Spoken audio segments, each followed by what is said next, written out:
How should a group leader keep a meeting progressing effectively? Man, good for you for watching this. Right on. We're going to go through and we'll give you specific steps on how to do that. When we can live life on our terms, on a holistic level, taking into account not just our business lives, but also our health, all of our relationships, from friends, family, partners, the world changes.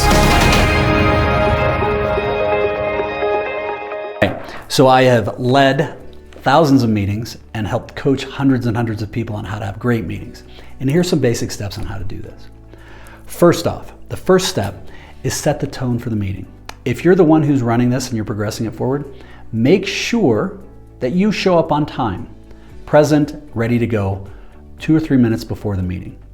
When I'm doing a full day session offsite, a lot of times I'm ready for a half hour beforehand, sitting there drinking coffee, looking out the window, sitting at my desk, quiet, getting my head on straight for where I need to be. So the number one thing is set the tone.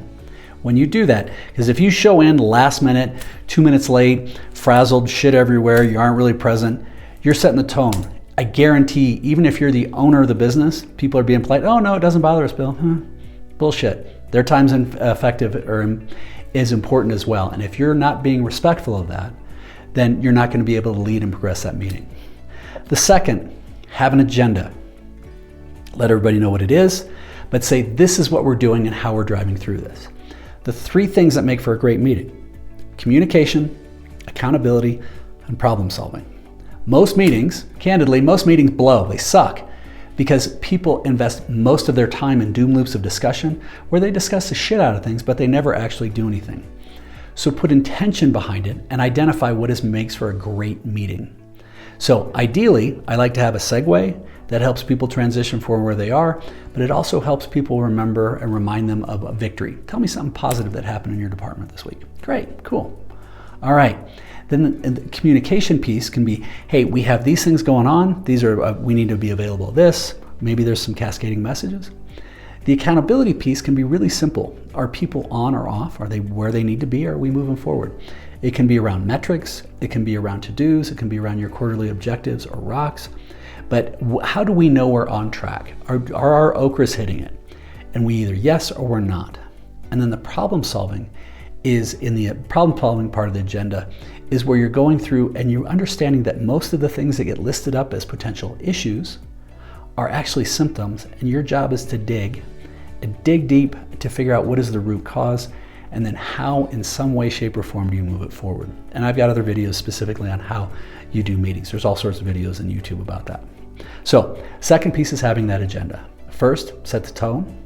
Second, having the agenda. Third, be present. Now, what I mean by this is even if this is a virtual meeting, I've had CEOs that I've taken to the woodshed and gave them a hard time because they're in the meeting. I watch the meeting. It looks like, and here's where everybody's facing. It's a little Brady Bunch screen for Zoom or Teams or whatever, but they're over like this. You can tell that that person wasn't present. They were looking at another screen. So in the perfect world, if you're doing screens, eye level, and then I suggest, I actually have everybody put their phones in airplane mode. I want people there. I want people looking at each other as if it's their life dependent on it and being curious to really understand. As the senior leader, setting that tone, that example for being present as well as important. And I would let people know this is what I'm doing. Now, the next thing is setting expectations. And you can do that by first you have to be present, you have to be on time, you set that tone, then you're present, you're there saying, look, this is what our objectives are. This is what makes for a great meeting.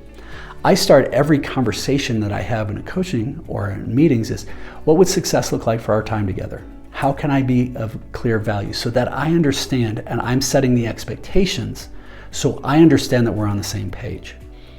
Once you set those expectations, say, look, our objective today is to go through this piece, and this piece. If we get through anything else, that's gravy, but this is where we need to go, and this is why.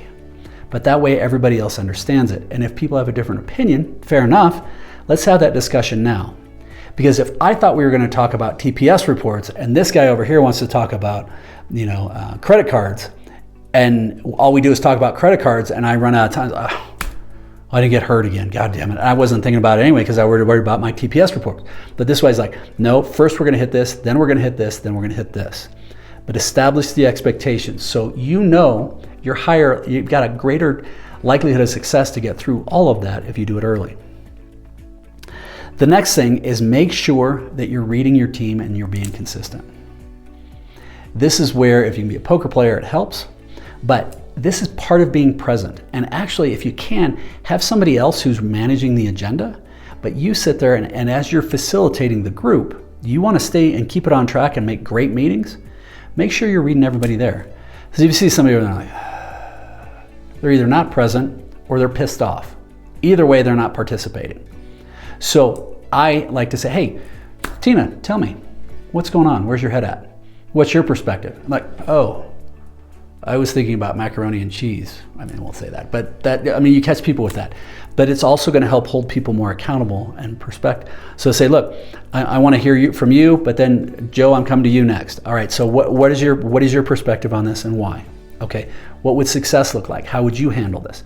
But help drive on this.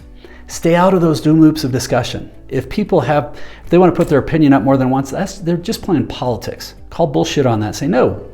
I actually give people bullshit flags. They can throw those and like, no, we're hitting that. Help own that meeting. Help drive it.